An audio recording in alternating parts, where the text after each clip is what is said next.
Hello, hello. Good morning. I'm Heather Cagle, Managing Editor of Punchbowl News. I want to thank everyone for joining us here in person and on the live stream. We have a very exciting conversation today with Congresswoman Beth Van Duyne of Texas. We're going to talk news of the day and investing in small businesses. I also want to thank the American Investment Council for partnering with us to make this conversation possible. After my interview with Congresswoman Van Duyne, I'll be joined by Drew Maloney, CEO of the American Investment Council, and Chase Begor, founder and CEO of Otter Learning, for a conversation. As a reminder, we'd love for you to share about these conversations on social media. You can find us on Punchbowl News on all platforms. And with that, I'd like to welcome Congresswoman Beth Van Duyne to the stage.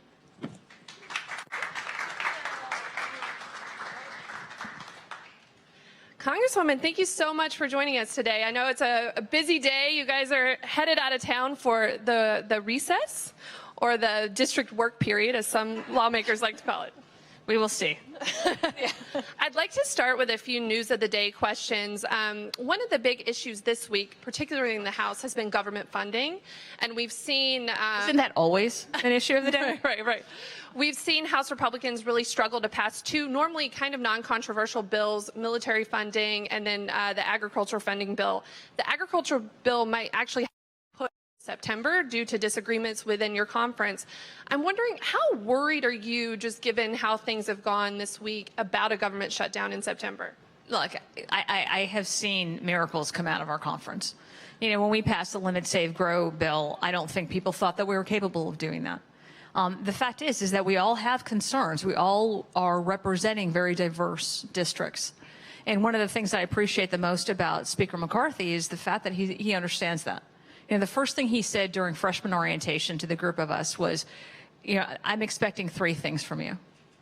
Vote your district, vote your conscience, but never surprise me.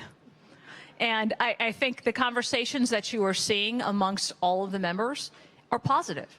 I mean, these are opportunities, unlike what we saw with Pelosi at times, where it was very strong-handed. It's an opportunity to have those disagreements.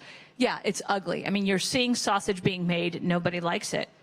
But I will tell you, from those of us who have now a voice from our districts in what's going on, our constituents love the fact that we're up here debating these things that are important to them, and they want to see that they have a voice in Congress.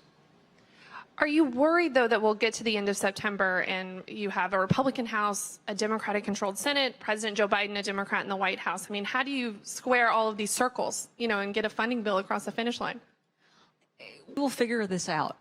I mean, we always are up to, every single week we have deadlines. Every week we put these false deadlines up as if we don't hit this deadline on Friday, it's going to be the end of the world. That's not what happens. You know, you will have an opportunity to be able to have, you know, whatever. You're not just going to see the government completely shut down. I worked through a government shutdown. You know, for those of you, I was a former mayor for the city of Irving. It's a city of about 250,000 people. And I also worked for the Trump administration under Secretary Ben Carson. I worked through a government shutdown. We still had our programs that were being run. We still had essential employees. Our military was still getting paid. We still had essential employees that were doing the job of the government. What was most concerning to me was the number of people who said, oh, you had a government shutdown? We didn't even know. You have people who are very close to federal, but then you've got the rest of the world, the rest of the country that continues to move forward. I want to touch on a similar topic. Another big debate this fall is going to be whether the U.S. should send additional aid to Ukraine. This has also divided your conference. We've seen several votes recently on the National Defense Bill, and some Republicans voted against, some voted for. Where do you stand on this? Do you think that the U.S. should send more money to Ukraine? I think we have to make sure that we are supporting an ally, especially when it's an ally that's against a very strong adversary of ours. But at the same time, we need to do it in a thoughtful manner. I think that's the debate that you're seeing in the conference. Is what are the questions that we should be asking? What are the accounting responsibilities that we should be, you know, making sure are happening and are necessary? Nobody wants to give money away. Nobody wants to see us not support. But we also have allies specifically in that area who we need to make sure are doing their responsible part of funding that war every bit as much, or if not more, than what the U.S. is. We have put in the majority of dollars and the majority of funding right now. We want to make sure that they're getting what they need, but not when we have issues that are going on in our own country. Another issue we've seen pop up this week in the House is the debate over whether to open an impeachment inquiry into President Joe Biden. I'm wondering where you stand on that. Would you support that, or do you think that it's too soon to take that step? Well, again, this is a debate that we've been having for a number of months. And the question is, okay, an impeachment is not saying that you have found the president guilty of every single accusation. It is not saying that he has been found guilty. An impeachment says that if you're taking things at face value, the accusations at face value, does it necessitate an investigation? And I think when you add up over the last several years the number of accusations and the amount of information, testimony alone that we have received, it absolutely necessitates an impeachment. And I appreciate the fact that you had Elise Stefanik come out yesterday and talk about it, that you've had Speaker McCarthy come out and talk about it. There's a lot that is happening under this administration that I believe, looking at yesterday what happened in court with Hunter Biden, and a judge, finally, for the first time, a judge saying enough is enough. What is going on in the DOJ? You've had a lot that has happened that has favored one particular side. And if you are connected to a family with political power, and that the rest of us would never be able to assume that we were going to get that kind of a treatment. And that should not exist. That two-tier justice system should not exist in the U.S. And I think there's been enough information that has been received under a Republican-controlled Congress in the last several months in the investigations and the testimonies, what we've been able to pull forward, starting with the Ways and Means Committee and what we were able to release in transcripts from 2 whistleblowers to make that public, again, public for the first time, even though these investigations have been going on for years. So, yes, do I believe that there's enough information to necessitate an impeachment? Absolutely. We're going to turn to the topic of the day soon, but I have one more news of the day question. Your governor, Greg Abbott, he's currently in a standoff with the Biden administration over securing the border, the buoys and the river. There's also been reporting about some very aggressive and quite frankly, controversial tactics to keep migrants from crossing the border. I'm wondering, are you aligned with him on the steps that he is taking to secure the border? How do you feel about this right now? You know, I have been down to the border a number of times. When I was on city council, when I was mayor, we had the first wave of unaccompanied minors come down under the Obama administration. I was down there. I went down there during the Trump administration and saw what was going on. When I became Congress member, I've been down there and I've seen it.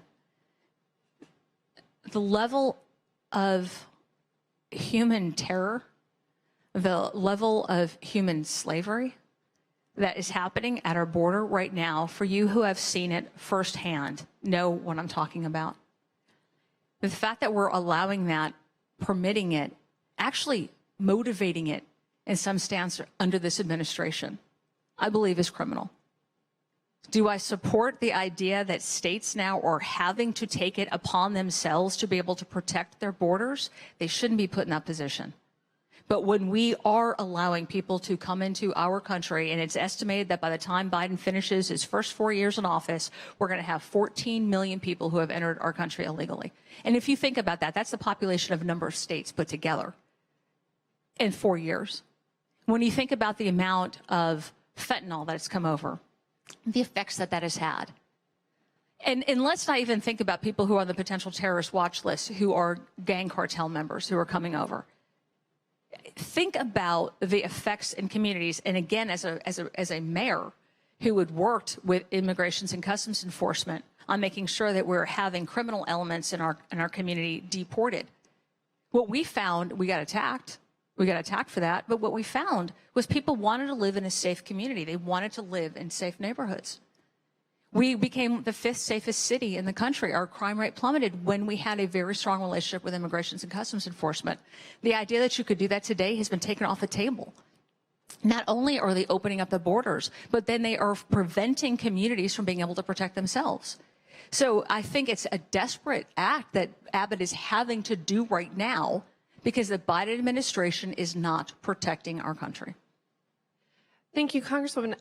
Let's switch to the topic today, investing in small business. You mentioned earlier you're on Ways and Means. You're also on the Small Business Committee, and you actually chair the subcommittee dealing with oversight and regulations. Several federal agencies have recently proposed new regulations targeting private credit and private equity. We've seen things come out from the SEC, the FTC, DOJ, to name a few.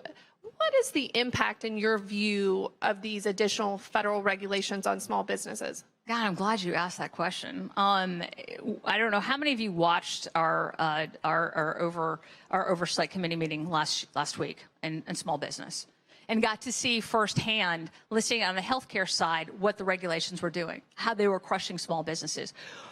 So I think I'm the only one. I'm really pleased. I think I'm the only one that's on small business and on Ways and Means, because the crossover of those two committees is incredible. We have had a number of small businesses. This is my third year on that committee, and we've had a number of small businesses who come to us, and they have told us firsthand, regulations are crushing us. We had an example. It was a member of it was a defense contractor, small business. And he was talking about what one regulation could mean. He held up this 4-inch 3-ring binder, and he said, if you pass this, you put me out of business. I am a small business. I don't have the luxury of having a legal department that I can give this to. I don't have the luxury of having a compliance department that will handle this for me. I have to go out and I have to hire people just to be able to comply to this one regulation. This will cost me at least $100,000. My margins are this thick. If you do this, you are going to put me out of business. And Ways and Means, we've been going out in field hearings. Chairman Jason Smith has been very focused on small businesses and getting us out of the D.C. mentality, going out to places in Minnesota, in Oklahoma, all over the country, and talking to these small business owners. And what they have told us all the time, I mean, I don't care where you are in the country, I don't care what industry you're in, the government is not acting in our best behalf right now. They are crushing us with over-regulations. They are crushing us by paying people to stay home and not let them out in the workforce. With everything that we are seeing, they are hurting American businesses in favor of foreign businesses. That has got to stop. Last week in the Small Business Administration, I was very happy because in the Small Business Committee hearing, I was really excited because I thought I had a bill that was answering the requests that we have heard from small businesses all across the country for the last several years, including in my district. We said we're trying to codify basically how to shorten and make smaller, constrict the ever-growing layer upon layer of regulation. So I just had a bill that I had introduced last session, didn't go anywhere this session, we got it out of committee, that said for every regulation that the SBA puts in place, it has to be budget negative or budget neutral. Meaning you can't keep hiring people. You can't keep increasing the cost of government on small businesses. Go through your list of regulations that are outdated, that are duplicative, that have not ended up in the results that you were expecting when you put them in place. We all know there are thousands and thousands of pages that they could do that with. I was expecting that to be a bipartisan support. We had 4 amendments against it. Not one Democrat voted for that. But we got that out. It's a small step. And quite honestly, I think we need to extend that to pretty much every agency. There is a lot of fat that they could cut. It is crushing our small businesses. And what we heard from our panel last week on oversight in small business was we heard from healthcare providers that said it's not what we're doing in the private sector that's killing us. It's what you're doing in the public sector that is forcing us to have to sell our practices. Because when you start adding on regulatory inflictions of pain on top of what's happening with inflation and interest rates, you are killing us. Well, I'm glad you teed up my next question. I did want to ask you about that bill. It passed out of committee. We're about to head in, a month-long recess. Congress will be back in September. Have you spoken to Speaker McCarthy about moving this to the floor? What do you think the chances of the House taking it up this year? Well, I understand that it's a possibility. I'm looking for Ryan. Possibility that it's going to be actually added to one of the appropriations bills. So I think that's already going to happen. Hey, we're making some news here. I like that. We're making progress. Have you, you mentioned Democrats, they voted against the bill, like you said. Small businesses, on their head are an area where there's a lot of bipartisan overlap. Everyone wants to support small businesses in their community. Have you seen any areas for bipartisan cooperation when it comes to helping small businesses or investing in them on the panel?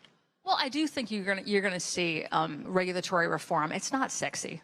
All right, you're not going to be making massive headlines. Oh, Beth Van Duyne shorten the amount of reforms that we're going to have on regulations. I mean, it's not something that's going to make a ton of headlines. But at the same time, when you're in this business and you see, and look, I used to be a small business owner. I took it personally because every dollar you make, you track. And when you start thinking about how much you're paying in taxes and how much you're having to pay people to conform to checking boxes, you do take it personally. So I think there are a lot of small business owners that have come to Congress. I created, and we just had one of our first meetings of former mayors, where we have seen the benefits of business in our communities. Look, we are one of the fastest growing areas in the country in North Texas. We have people who are moving from all around the country, all around the world, businesses that are being created, major employees that are moving into our area, because the Texas miracle of recognizing the fact that business and job creators are good for your community. We had 3/4 of our tax base that was paid for by the business community. We had opportunities for people to come and be successful and think about their families and how they were going to be able to create generational wealth. We had businesses on the same token as an elected official that were helping to pay for our police, our fire, our streets, our rec centers, our libraries. All of those things were good.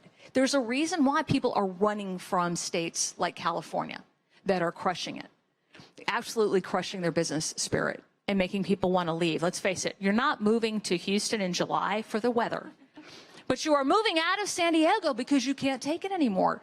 So do I think there's opportunities for that? Yeah. Part of the reason why I created this former mayor's caucus was because we're where the rubber meets the road. I was not a Republican or a Democrat mayor. We were nonpartisan. I think there's a lot that can be done if we actually stop thinking about these massive bills and we start thinking about the first base hits. What can at least get us working in the right direction? And maybe, you know, some kind of muscle memory when you start getting wins in a bipartisan manner. Maybe I'm just too optimistic. I've only been here 3 years.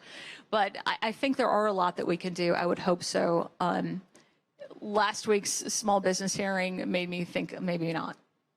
I feel like the Small Business Committee, though, is one of the committees where you do see some real bipartisan overlap. You know, it's not as partisan as a lot of them. On that oversight committee, you had everybody who was up there on the dais on both sides of the aisle asking the same question. You had a panel that was a bipartisan panel saying the same thing. Mm-hmm.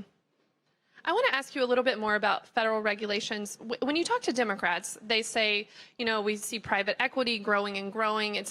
There's not the same oversight that there is for banks. We need more federal oversight of this area. What is your response to that?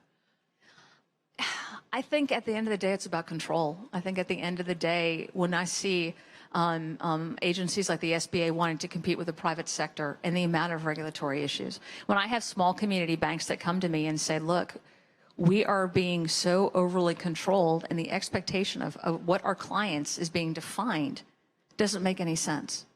You're forcing us to basically accept risks that we can't afford.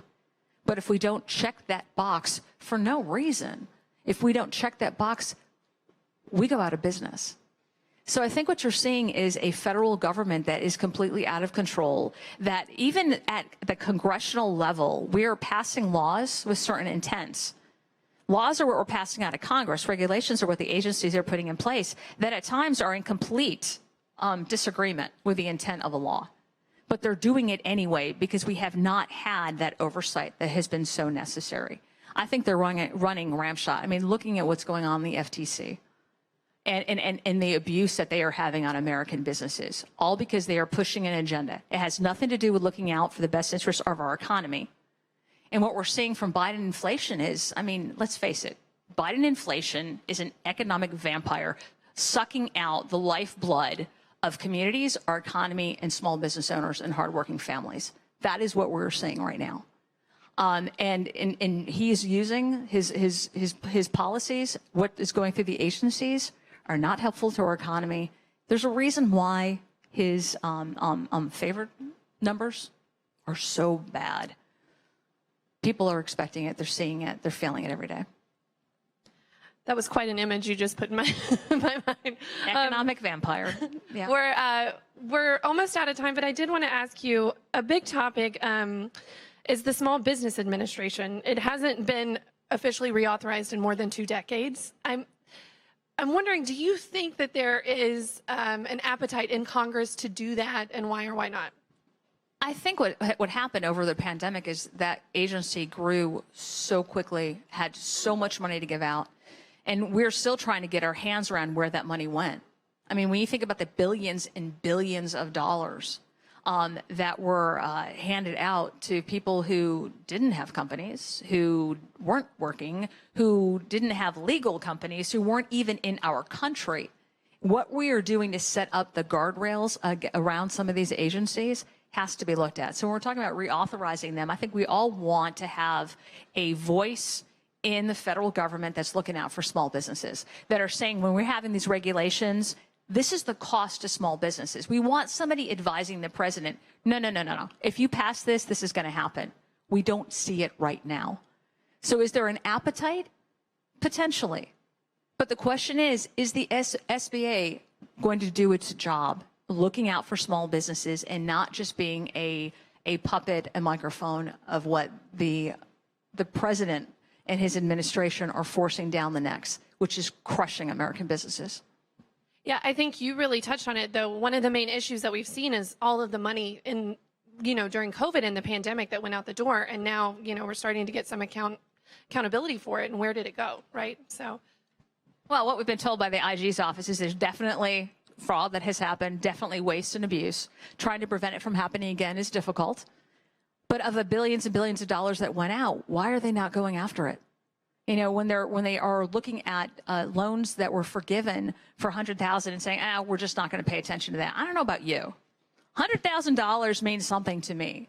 And when there's been no accounting and there's just such a discrepancy between what's coming out in this one agency and what's coming out in another about the total loss of dollars, they need to step up their game. They need to have a lot more oversight. And we need to prevent that waste, fraud, and abuse from happening again.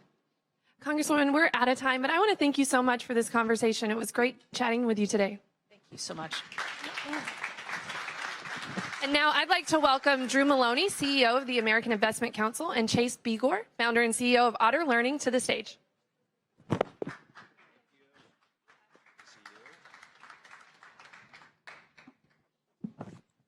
Well, we covered a lot of ground in that conversation. I'm sure that there's a lot that you guys want to touch on.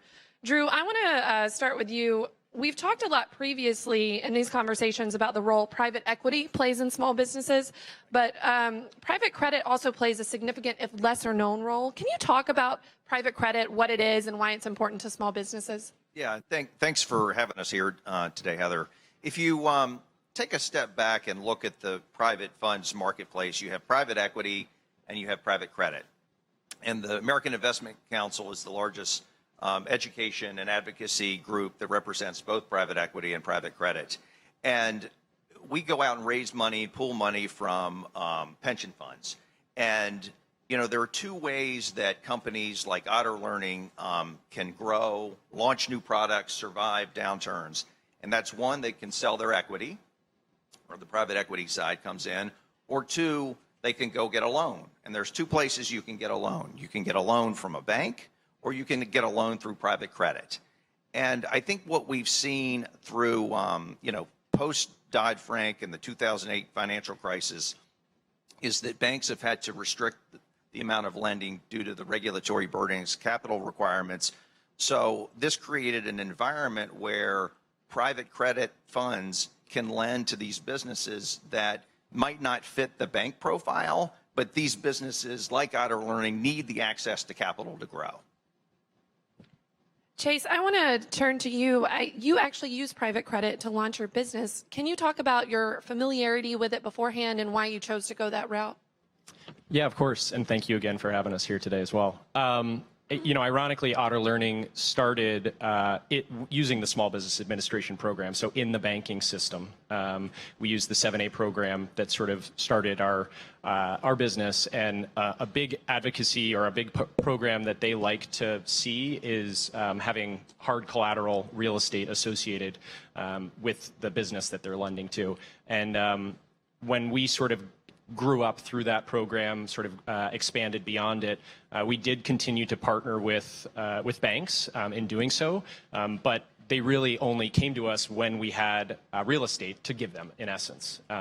And when we look at opportunities, our child care centers, our early childhood education facilities, not all of those come with real estate associated with the opportunities that were presented, and we had to turn a number away.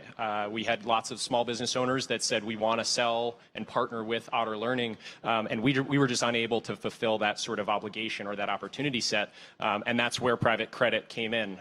Our business model, our approach, we want to be sort of forever owners of the business, and so we did not want to give away the equity in our ownership, but private credit for us fit that box of being able to partner with the small business owners that we bring into the fold, bring into our ownership group and our ownership opportunity, but also that access to capital to sort of, pay those owners what their business is worth, rather than them having to go and shutter that opportunity because they don't have a next of kin to run that in the next stage of life. So it's been an incredible partnership for us. It's really fit our profile, and in many cases, as you alluded to, the Dodd-Frank regulations, the administration that comes along with that, the banks were saying, this doesn't really fit what we're capable of underwriting, and that's okay.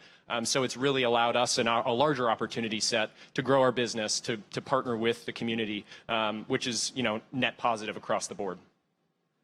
Drew, I want to ask you, recently we've heard from Senate Democrats, they sent a letter to the SEC. They want to see more regulations around private equity, private credit. They say that, this area doesn't receive the same scrutiny as bank lenders. We've also seen regulations coming from DOJ, from the FTC. What is your response to those Democrats, and what do you think about this push from them to add more scrutiny to this area? Well, I think the advantage for America is that, we're a beacon for investment and innovation.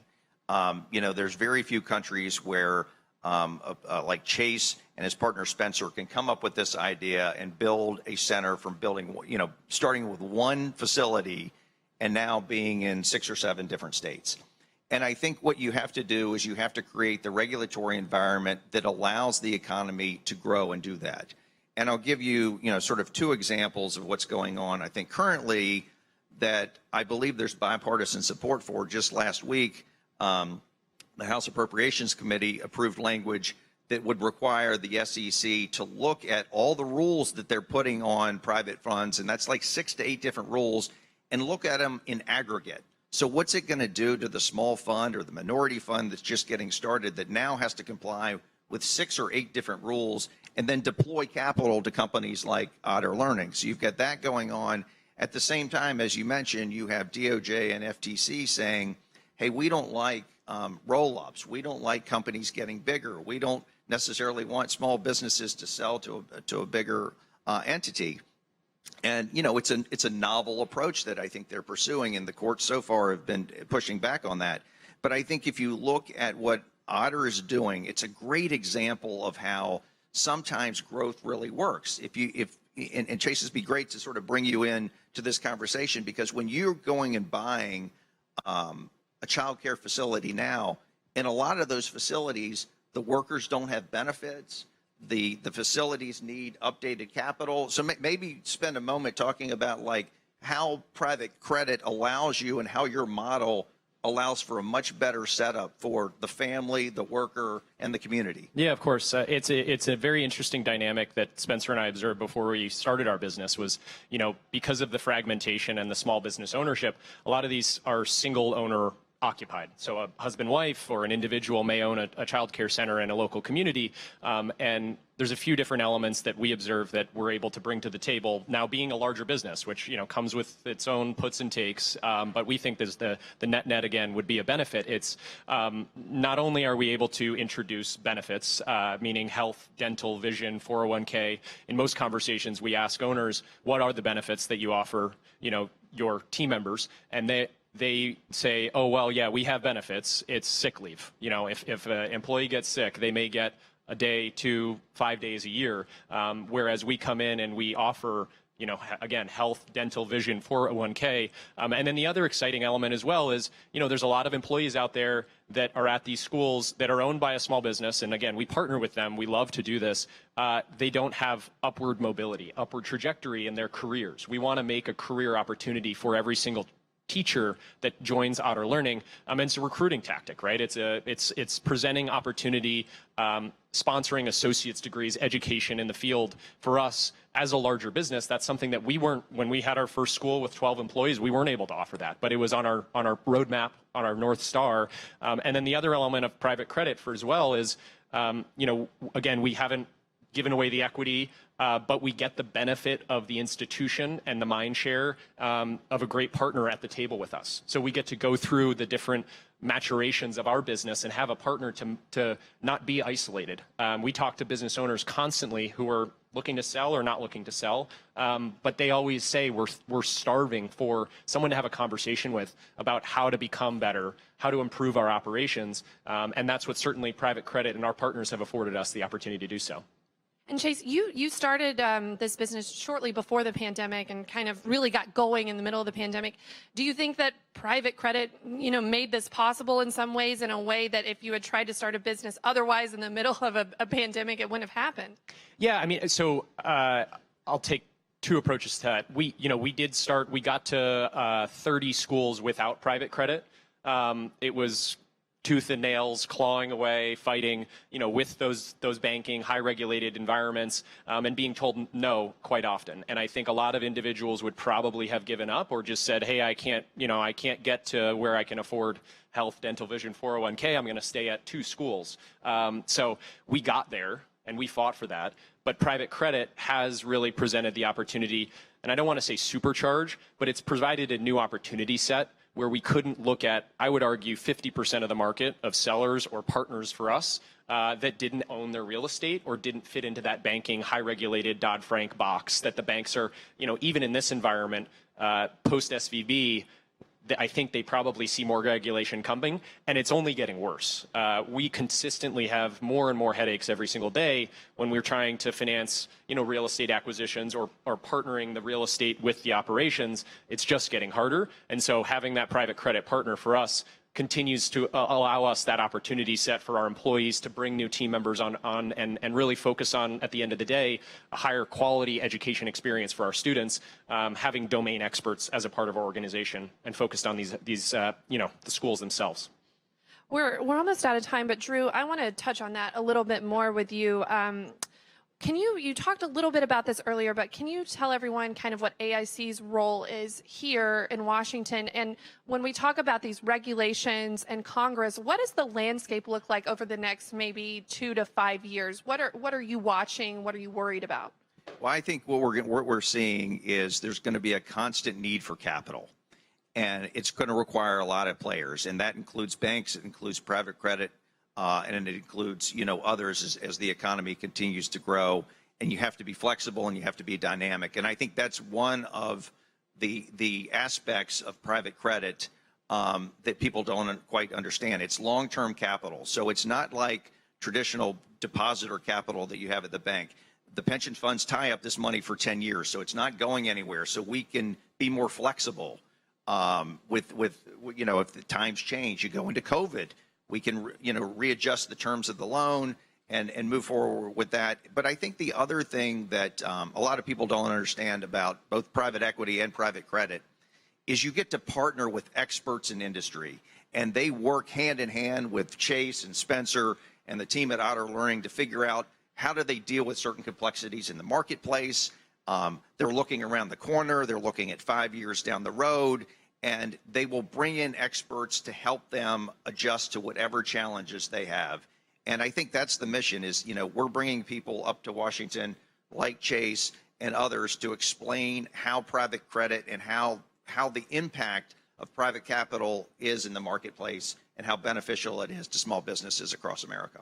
Do you think Congress is getting this message? Do you think it's getting through? I think it is. I mean, I think as we just saw recently, with the Appropriations Committee that's asking the SEC to look at these rules in the aggregate and see what the cost is on small businesses, on minority funds, And I think Congress is starting to realize that there is an impact to what they do, and there is an impact to sort of over-regulating and choking the marketplace. And, because what we don't want to do is turn ourselves into sort of a European-style regulatory environment. And I think, that's why you see so much innovation and growth here in the U.S. Well, unfortunately, we're out of time. I want to thank Drew and Chase for sharing their insights today. Thank you so much. Thank Congresswoman Van Duyne for sitting down for an interview. And thank you to the American Investment Council for partnering with us to make this conversation possible. Everyone, go out and have a great and safe day. Thank you.